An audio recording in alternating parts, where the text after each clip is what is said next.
Bem-vindos novamente. Vamos começar o capítulo 7, que trata da teoria quântica e estrutura eletrônica dos átomos.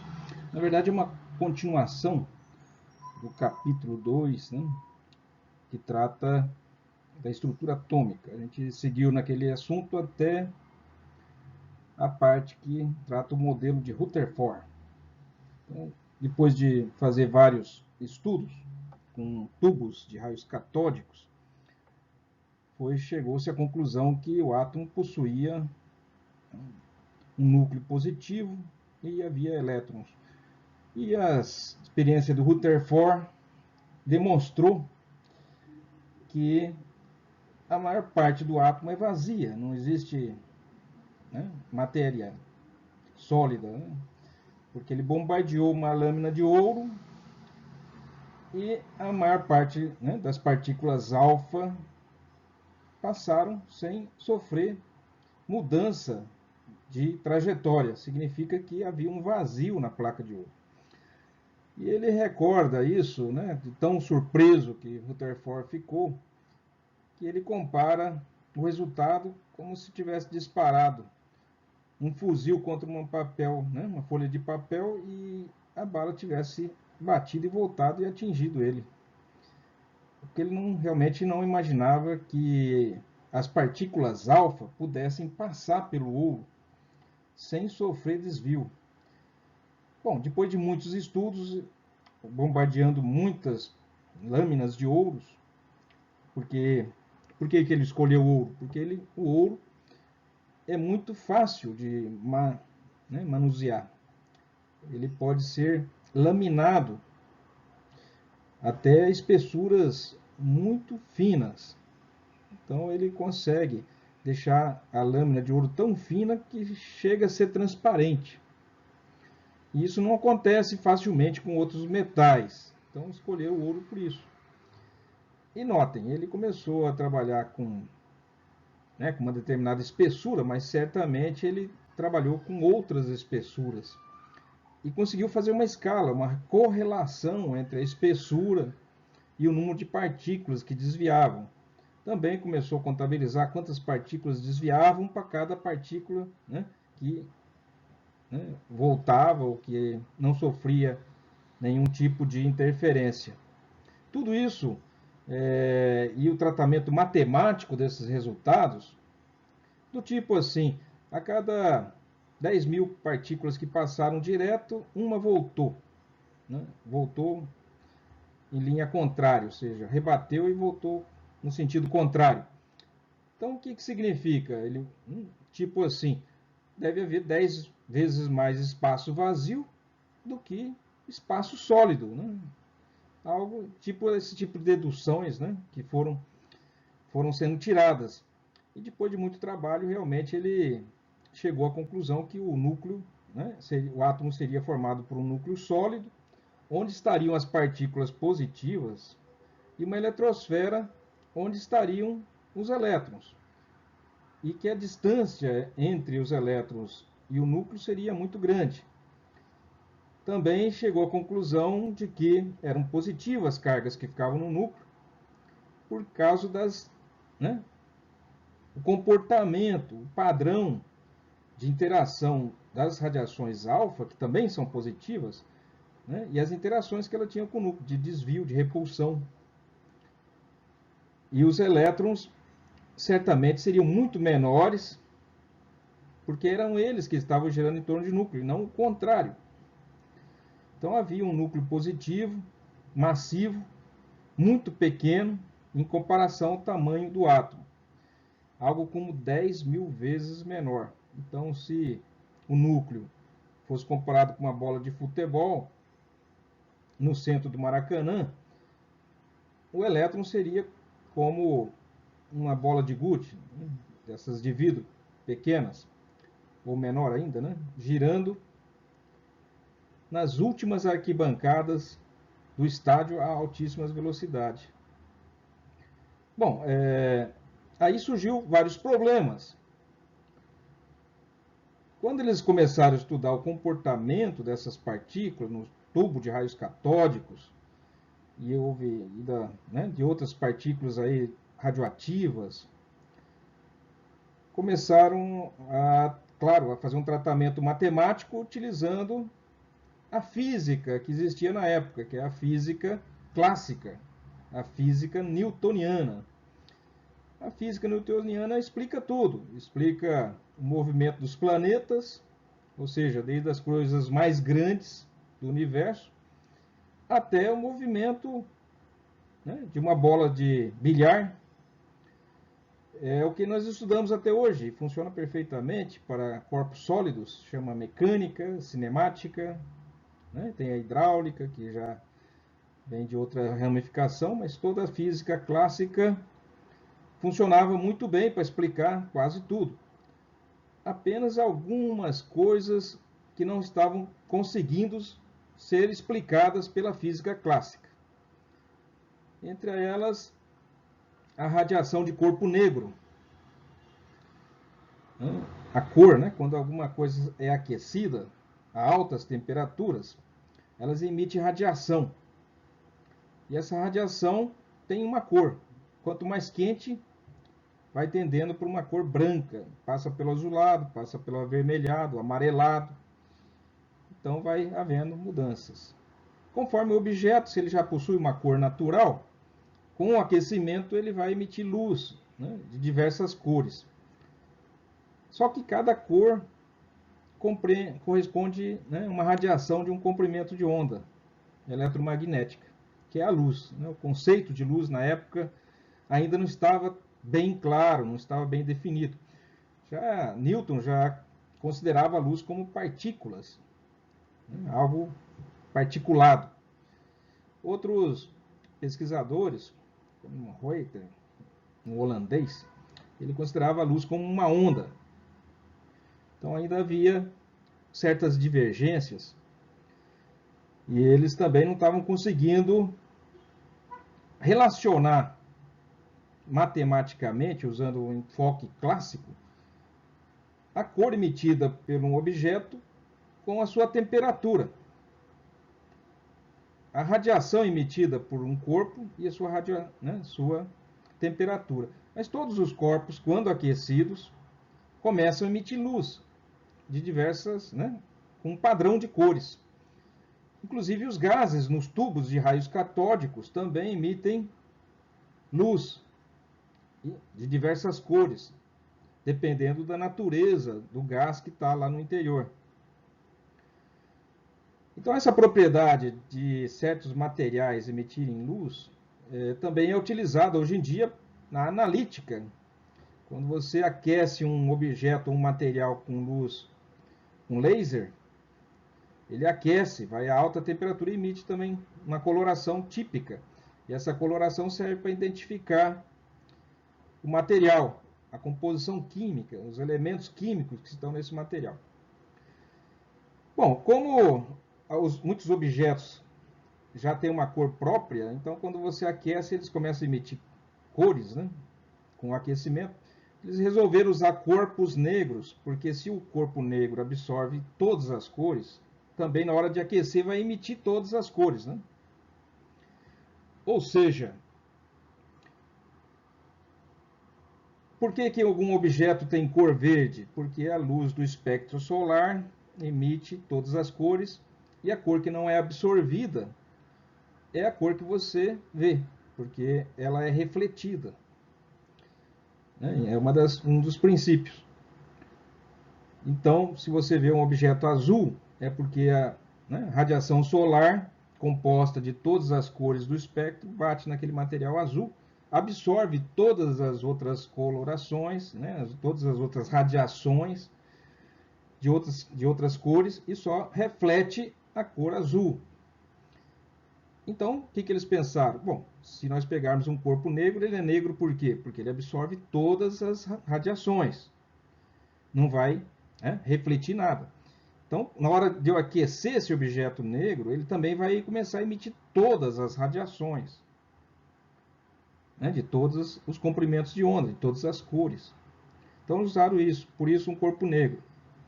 E o corpo negro que eles utilizaram foi uma espécie de fuligem que colocaram dentro de uma esfera e simplesmente deixaram um orifício para a luz para a luz lá de dentro sair.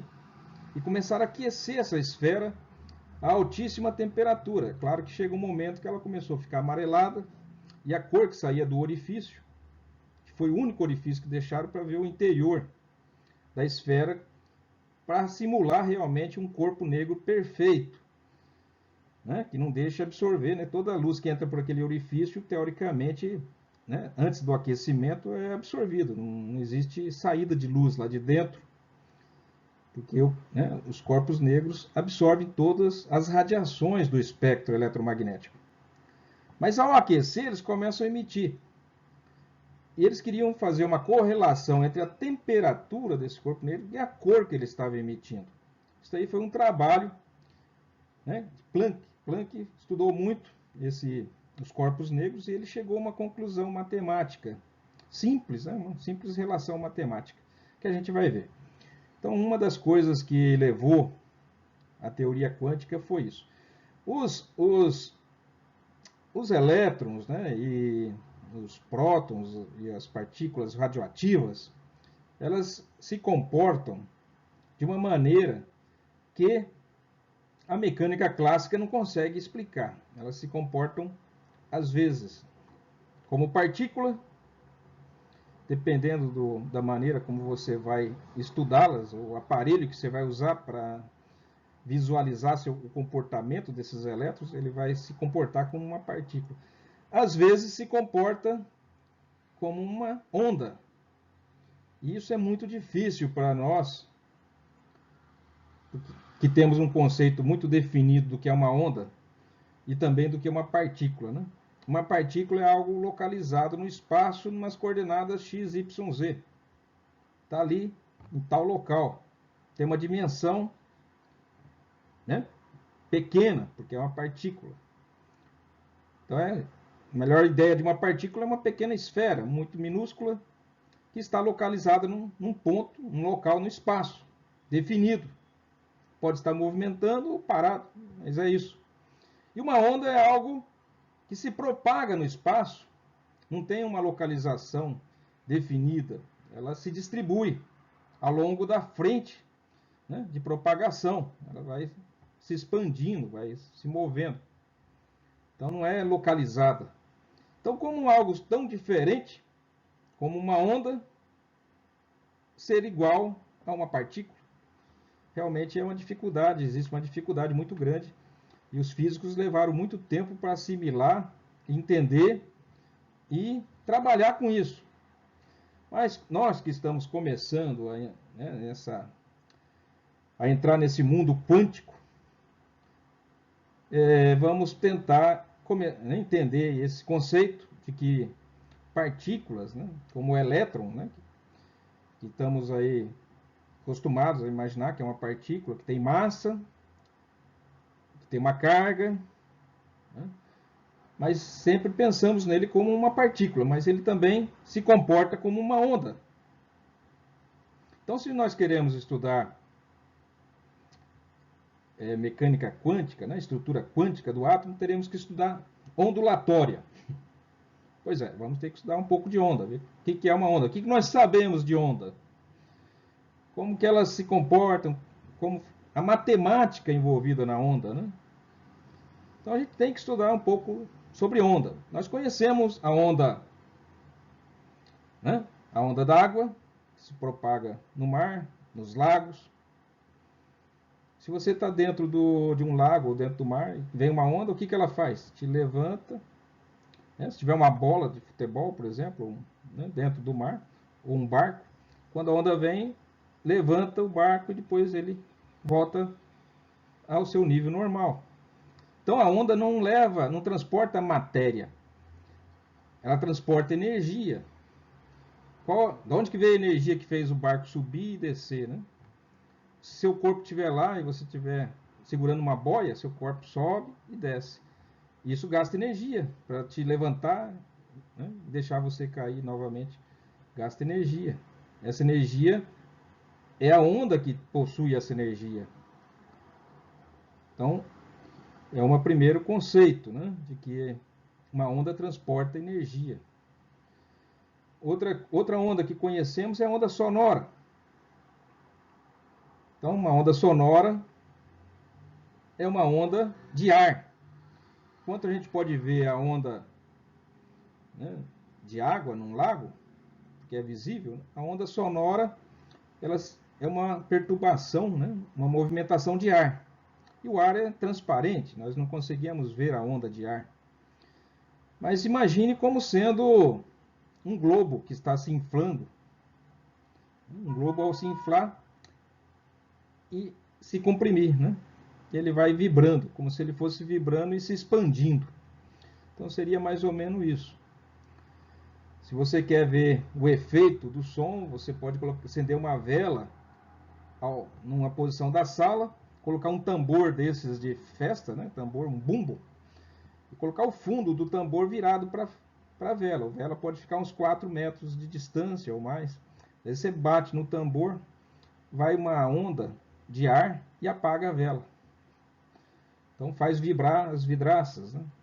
Também é similar à onda de água, só que é uma onda de ar. Temos também as ondas eletromagnéticas. Então a gente vai conhecer também, é uma onda, né, que se imaginava que se propagava no éter. O éter seria uma espécie de material invisível que permeia o espaço. Então uma vibração desse éter seria o resultado das ondas eletromagnéticas. Mas esse éter não existe. Enquanto as ondas na água seria uma perturbação da água, né? Uma movimentação da água, as ondas de som seria uma perturbação do ar que se propaga. Enquanto a onda de água se propaga em linhas em 2 dimensões, né? A superfície do lago é as 2 dimensões. A onda de som ela se propaga em 3 dimensões, como se fosse um globo inflando. Né? Como se fosse uma explosão. Quando uma explosão ocorre, a expansão do ar vai em todas as direções. E é uma nota só, né? Uma explosão. Mas um som ele também expande do mesmo jeito com origem constante. Né? Uma campainha batendo está gerando novas pequenas explosões, por assim dizer, que se expandem em série, né? Em série. Então essas informações sobre ondas a gente vai ter que estudar elas, porque surgiu um problema que o elétron e as partículas a nível atômico se comportam tanto quanto, né, uma onda quanto como uma partícula. E são coisas bem distintas, né? Mas a gente vai tentar entender esse conceito. E isso surgiu de observações experimentais que a gente vai apresentar aqui na sequência. Quando o Rutherford observou que existia um elétron girando em volta de um núcleo, se sabia e se sabe que quando uma partícula está em movimento, ela perde energia com o tempo. O Sol, né, os planetas girando em torno do Sol, eles vão perdendo energia, vão caindo, por assim dizer, em direção ao Sol. A Lua vai caindo em direção à Terra. Mas não se preocupe, vai levar bilhões de anos, vai acontecer qualquer outro desastre antes da Lua cair na Terra. Mas há uma perda de energia. E se for um composto, né, uma partícula carregada eletricamente, toda, né, carga elétrica, quando se movimenta, emite radiação. Isso também já comprovado experimentalmente.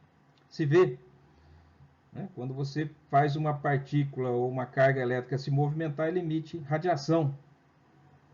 E se está emitindo radiação, está perdendo energia.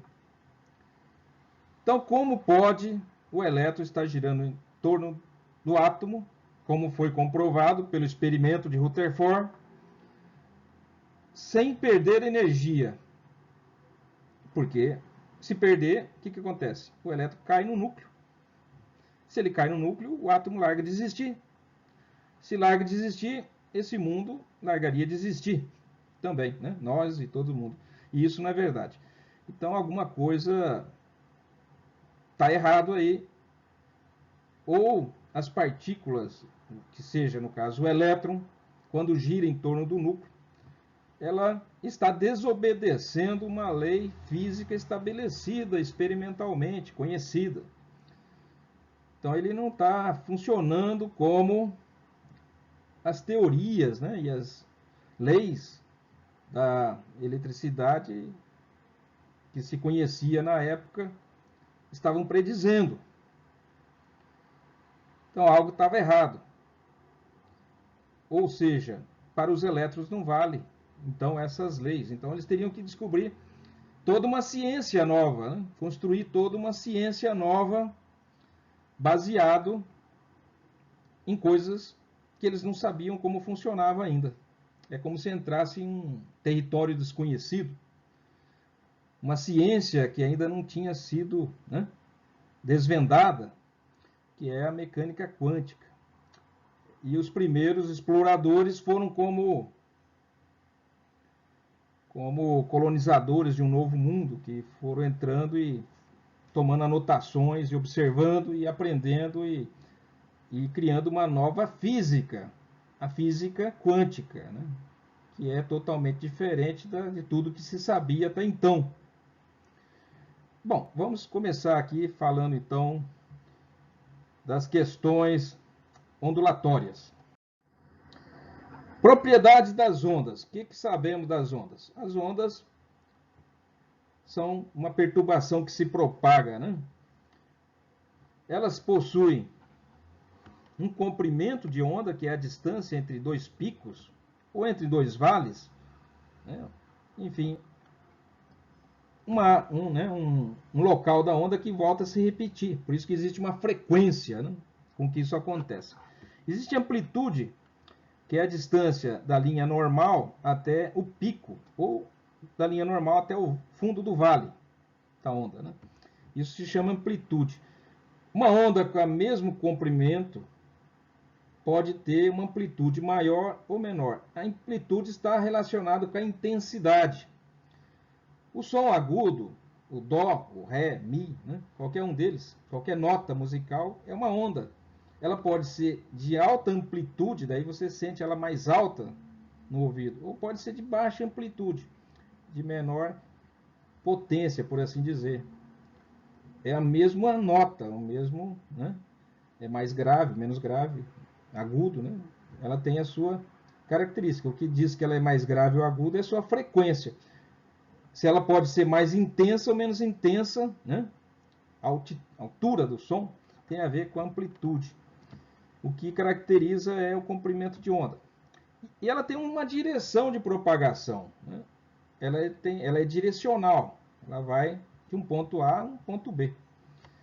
Tá aqui algumas ondas, ó, comprimento de onda, né? Amplitude. E também ela possui frequência, que é o número de comprimentos de ondas que passam por um ponto por um determinado tempo, por segundo, né? O período é o tempo para que ocorra uma comprimento de onda, que eu passe um comprimento de onda por ali. É o período. O período é um período de tempo, né? Então, o comprimento de onda é representado por esse símbolo aqui, lambda, é a distância entre pontos idênticos em ondas sucessivas. Então, a distância, o comprimento de onda, que é... Você usa comprimento de onda em metros, né? Centímetros, decímetros, né? Notações normalmente em submúltiplos do metro, nanômetros, por exemplo, né? Para algumas ondas eletromagnéticas está na casa dos nanômetros. Algumas ondas de rádio têm mais de 1 metro de comprimento. Então já é uma distância macroscópica, né? Tá aí os comprimentos de onda representado por lambda. Viu um lambda? Já sabe. Amplitude é a distância entre a crista ou um vale até a linha normal da onda. Ou seja, a onda, o que ela ganha né, de crista, ela perde de profundidade no vale, né? Então, é a mesma distância. Tá aí as distâncias, né? Não tem um símbolo para mostrar a distância aí, não. Só comprimento de onda. E tem a frequência, por esse UV, né? Uma espécie de um V aqui, tá? Isso daqui representa a frequência, que é o número de ondas que passa por um ponto particular em um segundo. Quando a gente fala hertz, né? Kilohertz, megahertz, 1 hertz é o período de, né? O número de ondas em um segundo. Então, se ela tiver uma frequência de 1 hertz, quer dizer que ele tem uma vibração por segundo. Se tiver 1 kHz, são 1000 vibrações por segundo. Então, passando por um ponto, né? 1000 vibrações por segundo. Então, tem megahertz, né? Kilohertz e assim por diante. Se ela tem 20 hertz, quer dizer que passa por um ponto, né? Que está na frente, né?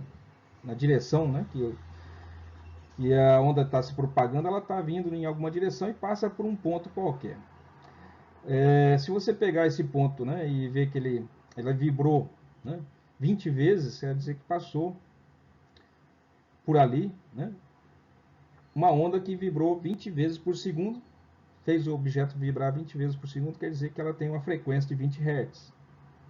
Se cada comprimento de onda dela daqui até aqui, que é o comprimento de onda, for, né, esse lambda aqui, for de 1 metro e passou 20 Hz em um segundo, então ela está correndo, né, em um segundo ela passou 20 metros, cada comprimento é 1 metro, são 20 metros, ela está correndo 20 metros por segundo. Tá certo? Então a gente já começa a estabelecer uma relação entre frequência, comprimento de onda e velocidade da onda. Né?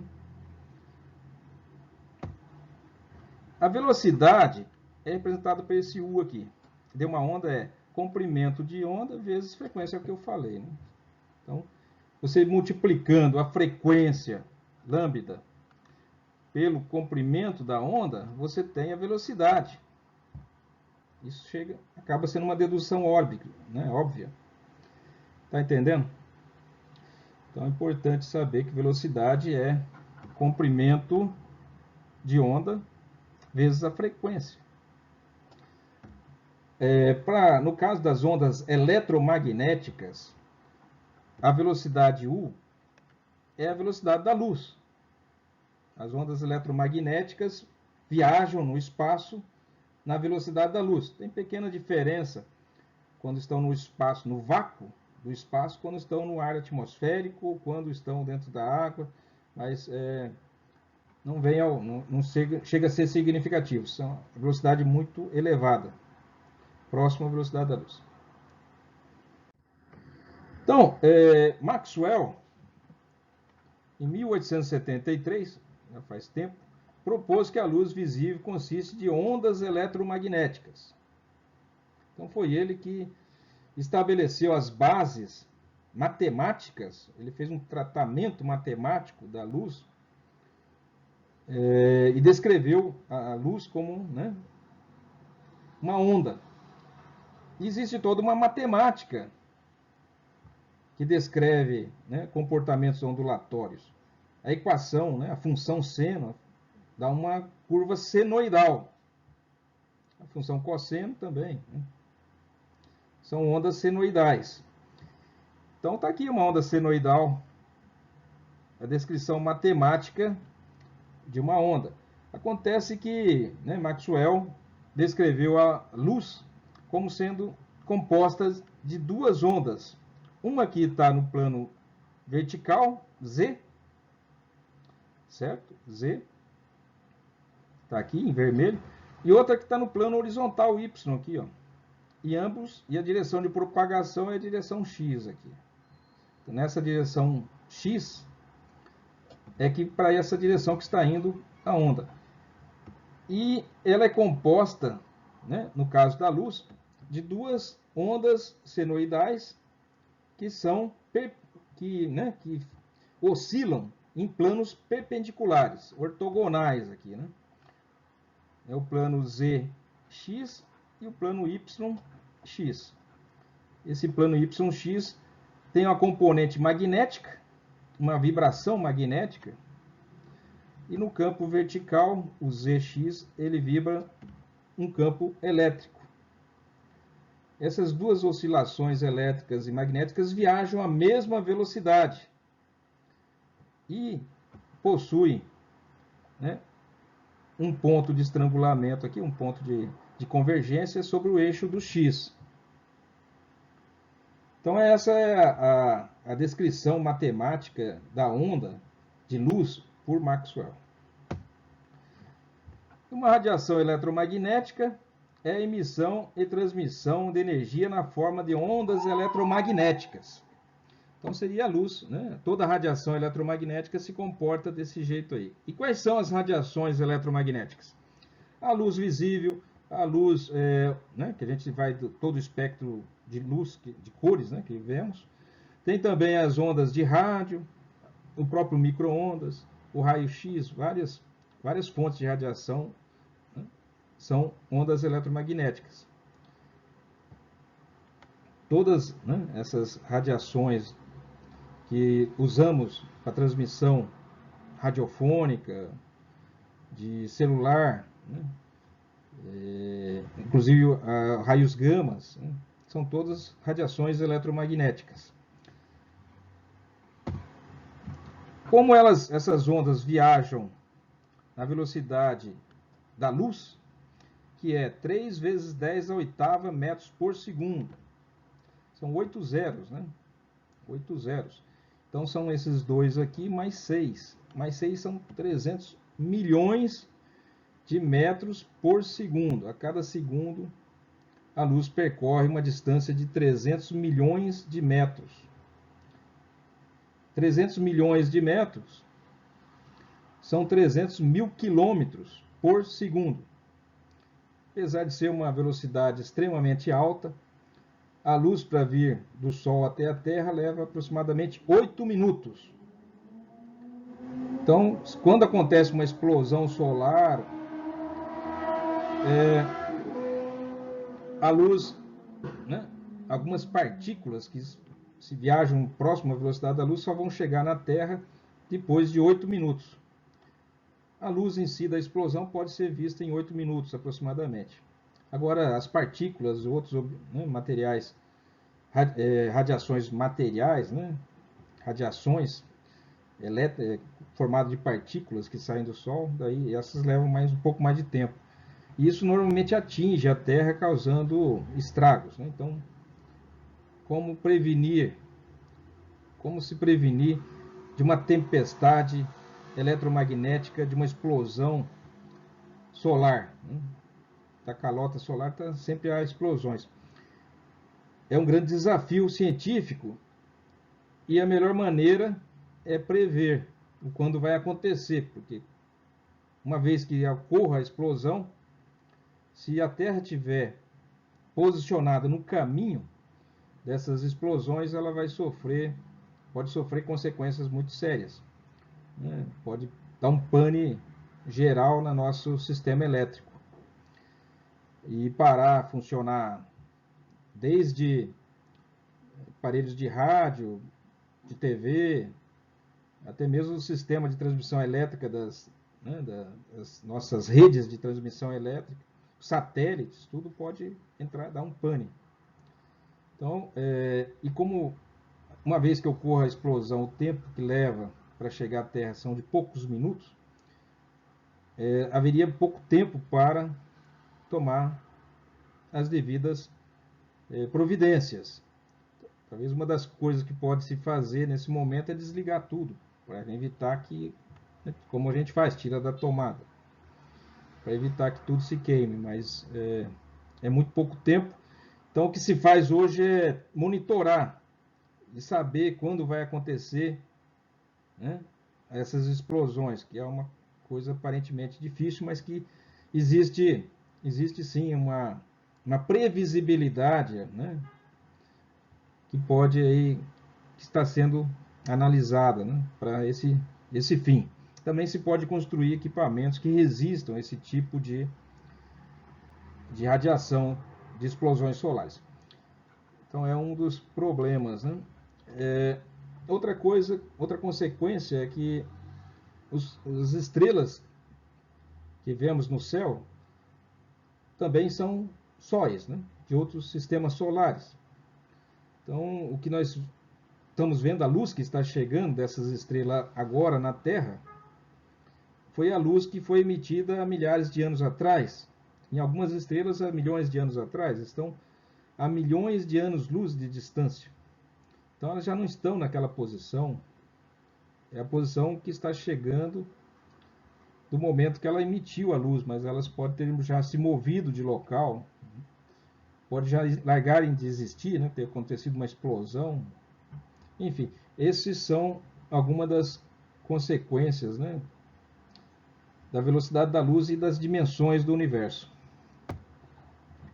Então, toda a radiação eletromagnética, voltando aqui, né, falamos que comprimento de onda vezes frequência é a velocidade. Como a velocidade, no caso das radiações eletromagnéticas, é a velocidade da luz e ela sempre é fixa, então esse valor é fixo. Isso significa que, se você aumenta a frequência, você tem que diminuir a velocidade, o comprimento de onda, porque senão o produto muda, né? Então, se você aumenta um valor, você diminui o outro e vice-versa, certo? A frequência é inversamente proporcional ao comprimento de onda para as ondas eletromagnéticas, certo? Normalmente, a velocidade de propagação é uma constante, não só para a luz, mas, por exemplo, para a onda de som que se propaga no ar. Ela sempre, enquanto ela estiver se propagando no ar, a velocidade, né, do som no ar é em torno de 340 metros por segundo. Então, essa é a velocidade fixa. Então, se você aumenta a frequência, vai ter que diminuir o comprimento de onda e vice-versa para a onda de som também no ar. Na água, vai ter outra velocidade. Mas daí você tem que fixar essa comportamento inverso aqui entre comprimento de onda e frequência. Quando aumenta um, diminui o outro, porque o produto é a velocidade. E para o produto se manter igual, quando você aumenta uma variável, você tem que diminuir a outra, porque senão o produto fica diferente. Então, está aqui, né? Importante isso, comprimento de onda vezes frequência é igual a C. E C é a velocidade da luz, é esse número aqui. Se você não quiser decorar, você tenha ele anotado em algum lugar para resolver exercícios. Então, vamos fazer um exercício aqui. O comprimento de onda da luz verde dos semáforos está centrado em 522 micrômetros. Na verdade, é nanômetros, tá? É um Nzinho aqui, nanômetros. Qual é a frequência dessa radiação? Então, temos o comprimento de onda de uma onda eletromagnética e devemos calcular sua frequência. Acabamos de ver ali a equação que relaciona velocidade, né, C, velocidade da luz, que é uma constante, comprimento de onda de uma radiação qualquer e frequência da radiação. Então, a frequência é igual a velocidade da luz dividido por comprimento de onda. Ele quer que se calcule o quê? Calcule a sua frequência. E ele deu o comprimento de onda, ele deu o lambda. Então, é só mexer, né? Aplicação direta de fórmula, né? Se C é igual a comprimento de onda vezes frequência, então a frequência é o C, que é a velocidade da luz, dividido pelo comprimento de onda. Visto que a velocidade da luz é dada em metros por segundo, é conveniente converter o comprimento de onda em metros. Certo, a gente usa sempre metros, tá? Esse é a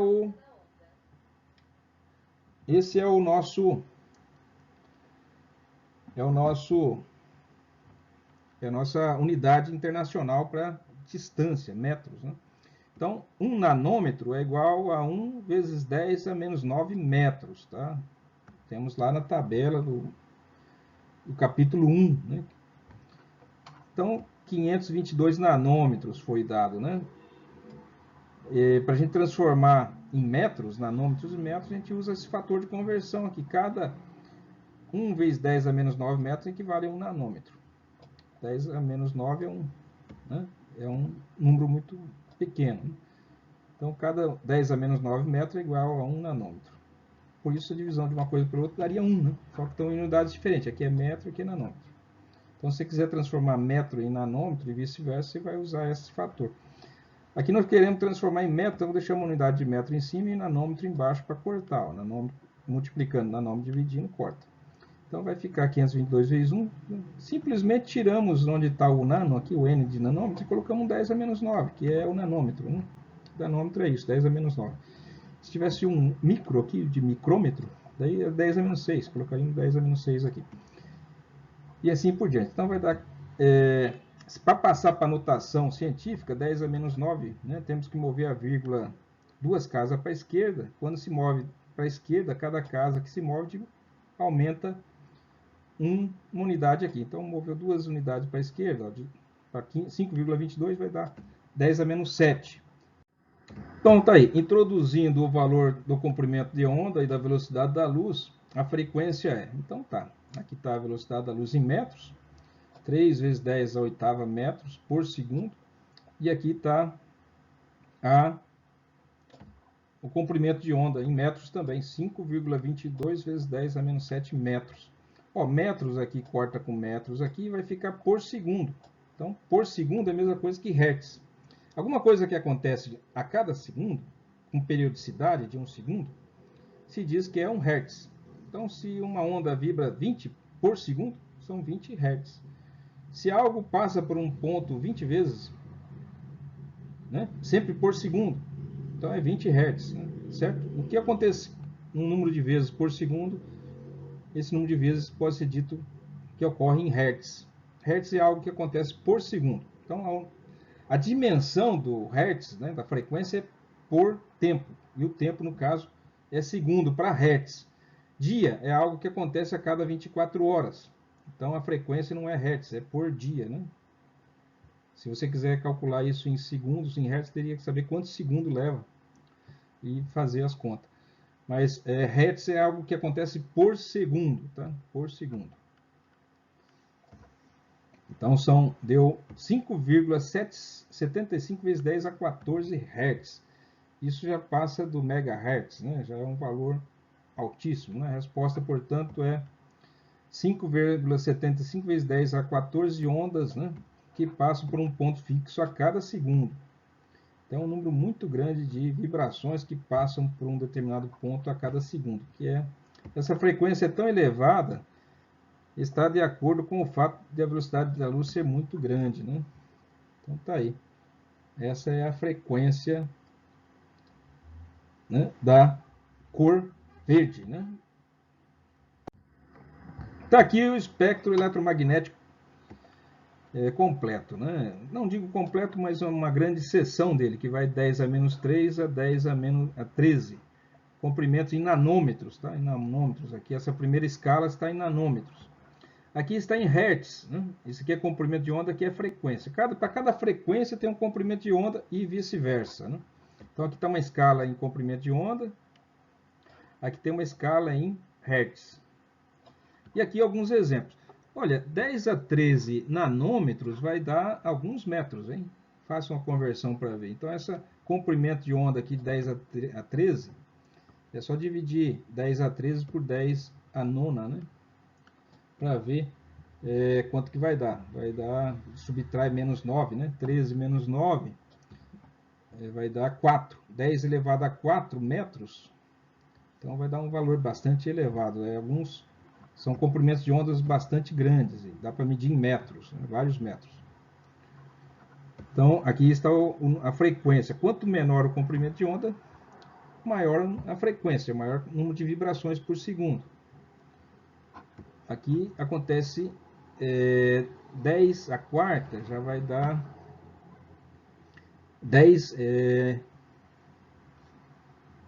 vai dar 10 mil vezes, né? São 10 mil vibrações por segundo, né? 10 a quarta, 10 mil vibrações por segundo.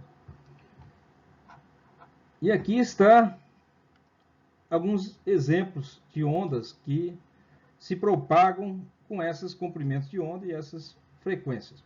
O raio gama é um dos comprimentos de onda mais curto que tem, né? Existem vários tipos de raio gama, né? Raio gama de alta energia, né? Então, nessa faixa aqui de 10, né, comprimento de onda 10 a menos 3 nanômetros, né?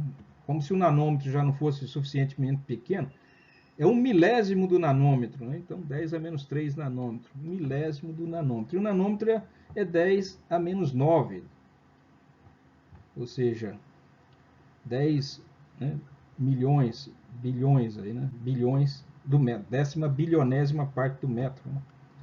E ainda ele é menor, é 10 a menos 3 disso. Né? Então esse é o comprimento de onda de um raio gama. O raio-x é um pouquinho, né, maior, 100 vezes maior que um raio gama, de 10 a menos 3 para 10 a menos 2. A luz ultravioleta, que é uma luz emitida, né, pelo Sol, causa câncer, ele tem uma radiação de alta energia. Quanto maior a frequência, né, quanto mais próximo aqui do raio gama, maior a energia da radiação.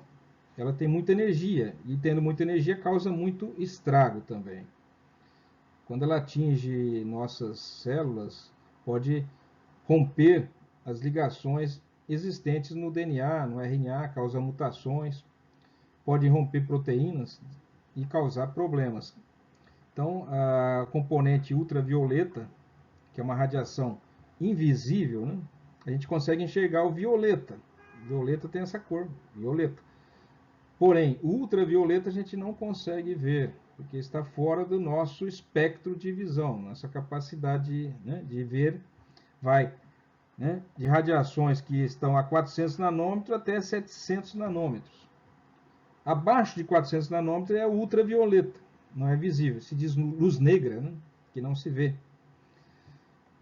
Às vezes se vê o reflexo dela porque ela atinge alguns objetos que absorvem e emitem outras, né, fluorescência, fosforescência, como não acontece nas lâmpadas fluorescentes. O que acontece lá dentro é a produção de luz ultravioleta, mas ao atingir aquele pozinho branco que está nas paredes do tubo, esse sim absorve a luz ultravioleta, que é invisível, e gera luz visível, que serve para iluminação. Mas a luz ultravioleta é invisível. E nós somos capazes, né, através do nosso órgão de visão, os olhos, de ver as radiações eletromagnéticas que vão de 400 nanômetros a 700 nanômetros. Só essa faixa que vai de 400 a 700. Pode se perguntar, mas por que a gente não pode ver as radiações ultravioletas, as radiações gamas? Ou ver, inclusive, aqui outras, né, infravermelho, que está abaixo do vermelho, aqui, né, seria infravermelho. A verdade é que alguns animais enxergam o infravermelho. O que é infravermelho? São as radiações térmicas, o calor quando se propaga pelo ar, né, ou pelo vácuo. Você sente o calor que vem do Sol. Né? Esse calor ele se propaga também, é uma radiação eletromagnética. E o calor emitido por nosso corpo também é uma radiação eletromagnética. Qualquer corpo aquecido, e todos os corpos que existem estão aquecidos, porque a temperatura de zero absoluto é 273 graus abaixo de zero. Apenas a 273 graus abaixo de zero é que realmente os corpos não emitem radiação nenhuma, porque está abaixo dessa temperatura, né? É o limite de temperatura, não existe emissão de radiação, porque não existe mais energia para ser emitida. Então, todos os nossos corpos estão acima dessa temperatura de zero absoluto. Então, todos temos um pouco de calor para emitir. E vai a 700, um pouquinho mais de 700 nanômetros é calor. A gente não consegue enxergar, mas existem animais que são capazes de ver o calor. Existem também aparelhos, né, óculos, com fins militares para enxergar o calor. O calor, quando visto por esses óculos, tem uma coloração vermelha. Na verdade, a gente não consegue ver essa, né, com o olho nu não consegue ver essa coloração, mas fica vermelho utilizando esses óculos de infravermelho. A gente tem uma visão noturna. Só conseguiríamos ver fontes de calor. Quem que emite calor? Os animais homeotérmicos, que inclui os mamíferos, como nós, e também as aves. E quem é que consegue ver esse calor? Animais que gostam de se alimentar, né, de aves e mamíferos. São cobras, alguns répteis. Né? Então eles usam essa capacidade de enxergar sua presa. Eles conseguem enxergar o calor emitido pelos mamíferos e também pelas aves. São essas duas classes, né, de animais que emitem calor. E eles são capazes de enxergar. Nós não temos essa capacidade de ver o calor. E se pode perguntar também, e por que nós não conseguimos enxergar nem a luz ultravioleta, nem a que está acima aqui, né, abaixo do vermelho, que seria infravermelho, e também não conseguimos ver as diversas radiações eletromagnéticas que existem, que são, por exemplo, as ondas de rádio, de forno de micro-ondas, de estações de satélite, radar da polícia, né? Todas isso daí são radiações, o próprio rádio, o celular, né? E o rádio, AM, FM, todas essas radiações aí, a gente não consegue enxergar elas. Por que só vemos as radiações que vai de 400 a 700? Acontece que nossa estrela, o Sol, se você vê a maior parte da radiação que sai do Sol e chega à Terra, a maior parte da radiação está entre esses valores. Então, é por isso, aqui na Terra, tudo que recebe luz solar reflete essa luz solar nesses comprimentos de onda, porque é a luz que ele recebe do Sol. Então, os materiais, seres vivos, tudo que está sobre esse planeta, recebe a luz do Sol, que vai principalmente de 400 a 700 nanômetros. A maior quantidade de radiação está nessas frequências. Não que não tenha radiações de outras frequências, mas elas são principalmente dentro dessa faixa. Também por causa que uma parte fica retida na atmosfera, né? Então chega à Terra isso aí. Os materiais que estão sobre a Terra absorvem as radiações ou refletem esses mesmos tipos de radiações. Então as luzes, né, as radiações que estão em nosso entorno, quando, né, a evolução nos levou a esse ponto, ela só tinha esse tipo de radiação, né? E o calor. Não existia muito raio-x e não servia. As fontes de raio-x são muito escassas, né? Praticamente inexistente. Raio gama também não existe fontes de rádio gama. Durante a evolução nós não tivemos contato com essas radiações e não teve utilidade de sobrevivência, né, para a nossa raça enxergar raio-x ou raio gama. Não tem utilidade nenhuma. E também não existia tanta radiações aí na área de telecomunicações, e também não existia, eu acho que não existe uma utilidade de ver essas radiações, a menos que você seja aí um caçador de androides, um Dark Hunter, que consegue ver raios cósmicos, né? Daí esses androides, né, conseguem ver essas radiações. Porém, para nós não temos capacidade de ver, e nós fomos dotados dessa capacidade de enxergar dentro desses dois limites, porque o nosso Sol produz a maior parte da luz, né, da radiação eletromagnética que vem do Sol, está dentro dessas duas faixas, né, que chega até a Terra. Então, nós somos dotados de capacidade de ver nessa faixa. E podemos supor, portanto, que se surgir uma vida em outro planeta que está orbitando um outro Sol, que esteja em outra fase de evolutiva, né? Cada Sol tem suas fases, né? Existe anão branco, existe anões vermelhas, existe supernovas, existe gigantes vermelhas, né? Cada Sol tem sua radiação característica em sua fase da vida, né? De evolução solar, estelar, por assim dizer. Daí se seres vivos se desenvolveram sobre um Sol, né, orbitando aí um planeta, né, na órbita que está num Sol, e no Sol já está emitindo mais radiações do tipo, né, luz azul, ultravioleta, certamente vão ter órgãos de visão capazes de se adaptar a essa luz, né, de outras características, de outros comprimentos de onda. Isso aí é interessante. Tá aí o espectro eletromagnético, muito interessante, né? E tem consequências. Tá aí a área, né, a faixa do visível é bem estreita, e a gente vê a decomposição da luz solar nos arco-íris, ou até mesmo na superfície de um CD ou DVD, você vê a luz branca que vem do Sol se decompor nos seus espectros, né? Em suas diversas cores. E isso está principalmente nessa faixa. Nós não somos capazes de ver as outras cores que vêm do Sol, que seria ultravioleta e infravermelho, mas existe também, né, em menor intensidade, radiações fora do espectro do visível, fora dessa faixa. Mas e também existem aparelhos que detectam radiação eletromagnética, que não sejam nossos olhos, que pode ver radiações infravermelhos, micro-ondas, ondas de rádio, né, nossos receptores, ultravioleta e tudo mais.